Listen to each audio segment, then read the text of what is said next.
Do you still have any personal experiences with this phenomenon today? Yeah. How so? I witnessed it in 2019. This massive craft come over my house, and I witnessed it. I mean, I'm still thinking about that. That was in 2019, and I got a really, really good look at it.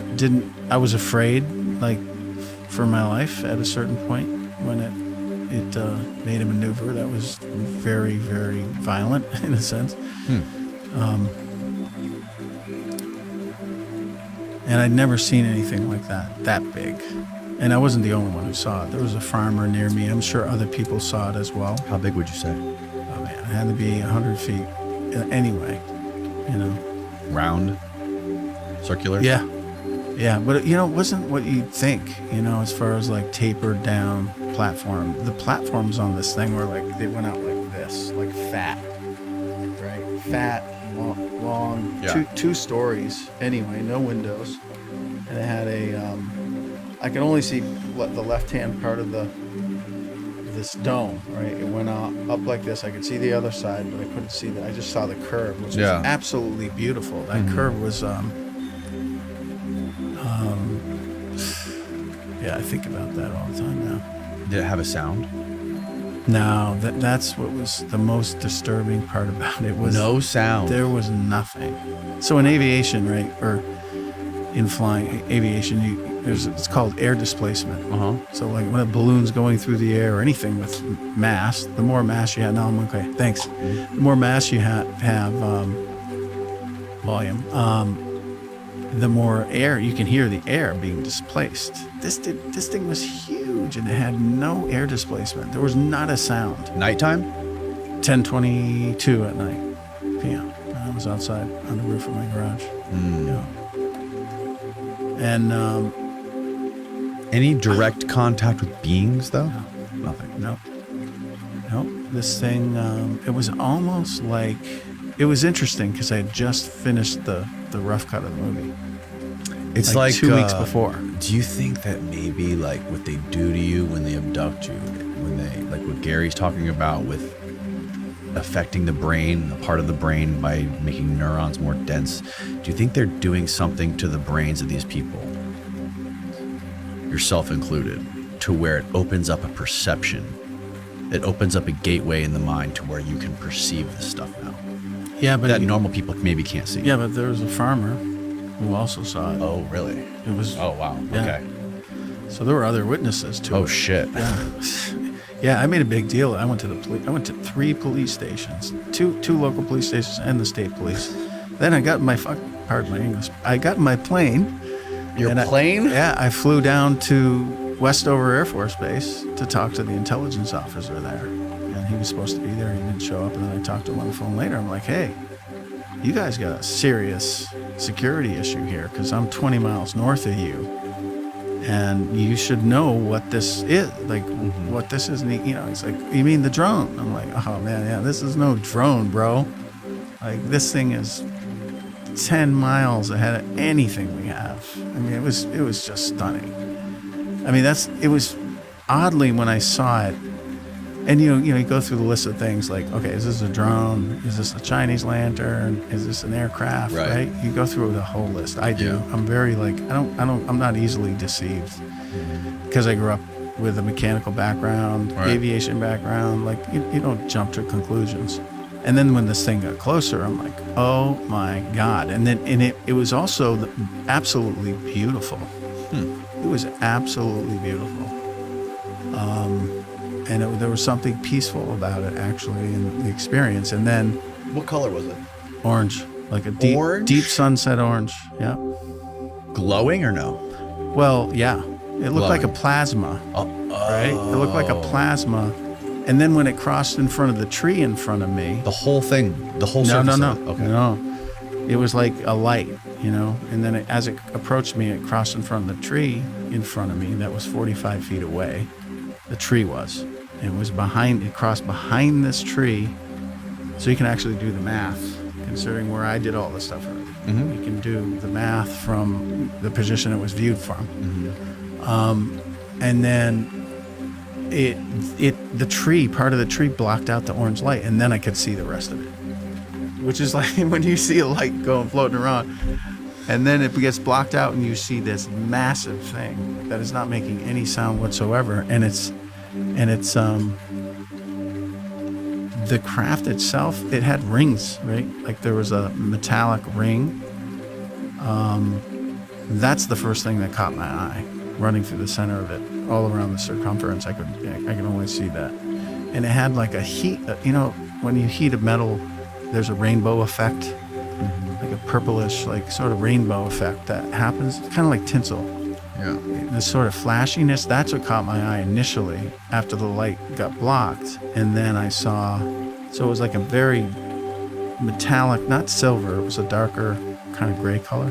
Was it glowing like Chris Bledsoe describes the orbs, like the entire thing glows, or is it like an engine source? Oh, or? No. It's like it looks like an orb, right? Or whatever people refer to it as an orb. So that orange light, which looks like a ball of orange with like a red tinge to it, and it looks like plasma. It's like a light that doesn't. It's very strange. I mean, as soon as I saw it, I don't think I blinked for 45 seconds because I was not going to take my eyes off that thing. And I started to go through the routine of what is this, try to identify. And then when it got blocked by the tree, and then I saw the rest of it, which is enormous. I started to get scared, of course. But the rest of it was lit by like a white light, that there was no source, and so you had this ring in the middle that had that rainbow effect on it. There was a black ring above it and below it, and then below was silver and above was silver, and then the dome was also silver on top. There was no windows. It was the most beautiful thing I've ever seen technologically. Any kind of crazy movements it made? Yeah, dude, this is what is really kind of stunning to me, just because I have an engineering background and I build things, and I love flying. I'm an engineer at heart, and dude, this thing wobbled. Wobbled? Huh? It was not stable. Like how? Like use this Zen can and show me how it wobbled. Like this, kind of like. It was slight. Just slowly side to side. Huh? Like an off-balance gyroscope? I guess so, but it was slower than that, That was, I just couldn't even make sense of that myself. For such a technological object like that to wobble, actually, I think about it.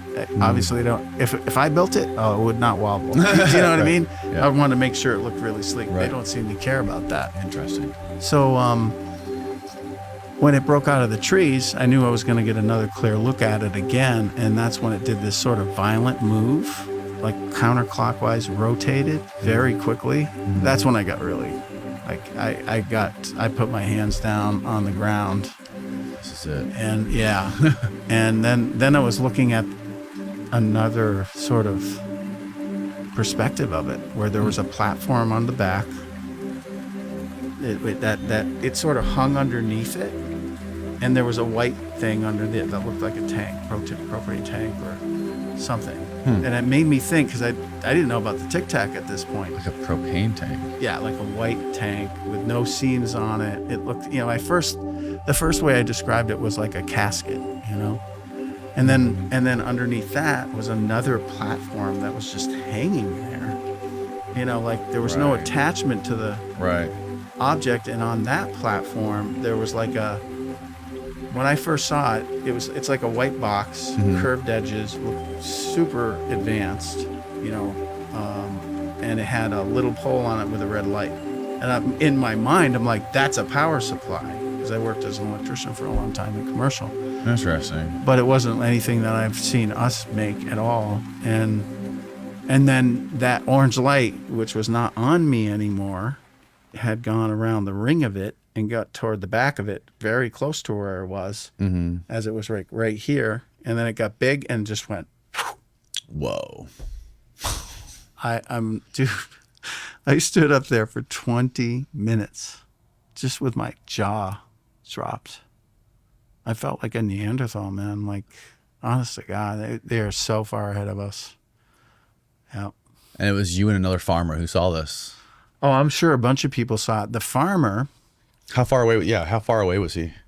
he was probably 2 miles away. I was probably a couple hundred yards when I first, probably 300 or 400 yards when I first saw it.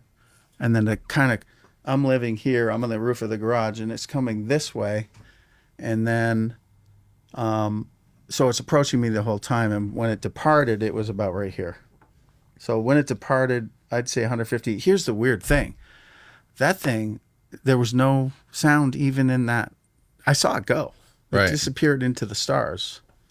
And I have no idea the speed, but I would imagine within a second it was over Boston, which is the direction where it went. I'm not kidding. That's crazy, man. But there was no magnetic field. There was no, I didn't feel any impact. There was no pressure wave of nothing. Like, I don't quite understand the physics involved in what I witnessed. And that there was zero sound through the whole thing. And it wasn't some kind of projection or what do you call it? No hologram. It's not a hologram because Right. so the farmer, he was about two or 3 miles away from me, and he saw it from his angle, and I know where he was, and so I went to talk to him.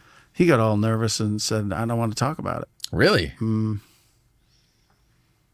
That's what happens because it's not open, and people are nervous about what are their neighbors going to think. They're afraid of what the government may do. Shut them down. It's not a great atmosphere for openness. Do you think? But that's the last time I saw. Do you something. suspect you're going to get any sort of backlash from talking about these experiences on Probably. the podcast? Oh, definitely.